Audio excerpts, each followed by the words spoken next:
I'd like to welcome John Hawkes and the writer-director of this extraordinary film, Ben Lewin.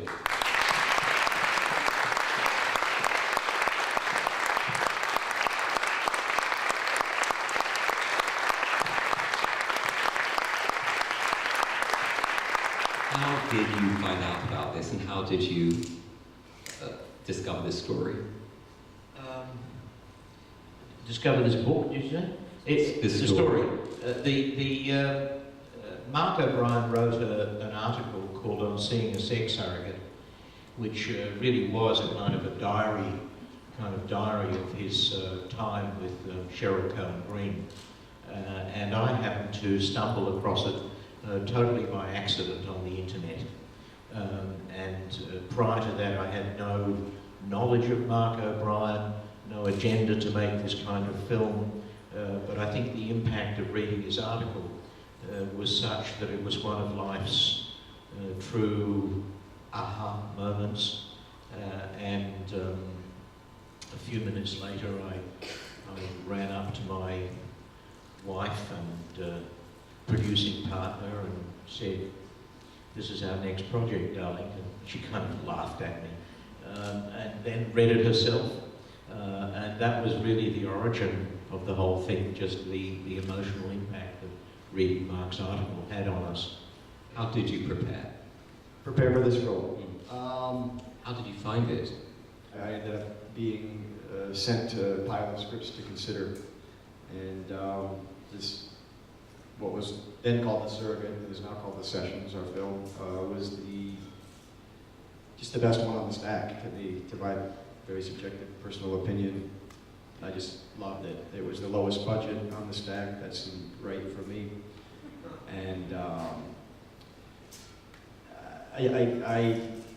I knew when I read it that it was certainly the best script about a poet in an iron lung who wants to lose his virginity that I'd read in a long time. There was a lot to do to play this guy. I had to learn to type with a mouth stick and turn pages of a book and make telephone calls. Mark's body is twisted in a very specific way. He's a real-life guy. He'd written an autobiography where he described his body. Jessica Yu had made a really amazing short documentary about Mark's life called Breathing Lessons that won an Academy Award in the late 90s. I could watch that film, which I did over and over, to try to capture Mark's voice and his physical body, his attitude. It's mentioned in the script that Mark's spine is horribly curved. I had to figure out a way to solve that problem, and did. You did how? I conceived of, and along with working with the props department and NASA, came aboard, I'm kidding, they didn't really.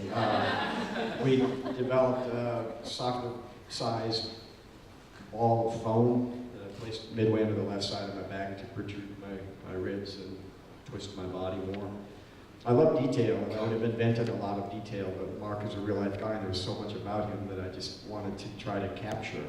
And particularly from Jessica's film, I love specifics. I think you have to be specific when you tell a story, and the more specific you are about details in an honest, truthful way, the more universal the story will become to others. Beyond the detail, I wanted to capture the Mark that I saw in Jessica Yu's film, because I wanted people who knew Mark to see as much of their friend or relative in what I've done as possible. The logistics of shooting the nudity. I'm actually interested also in the psychology of shooting the nudity and how you created a comfortable atmosphere, because that's not an easy thing to do. Well, I've no techniques in nudity filming and don't have a lot of experience. In one of my earlier films, I wrote in a totally gratuitous nude scene, and I suppose one of the things I learned was, well, don't do that again.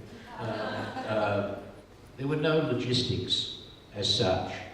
I guess that the only logistic was my sense of what was acceptable on screen. I mean, to take one of the aspects of your question, what people have sometimes called a double standard. I don't see it that way. I mean, I think that a male full frontal is a different story from a female full frontal. And I didn't want to go to the place where you saw a detailed view of either male or female genitalia. I felt that it would make me cringe, and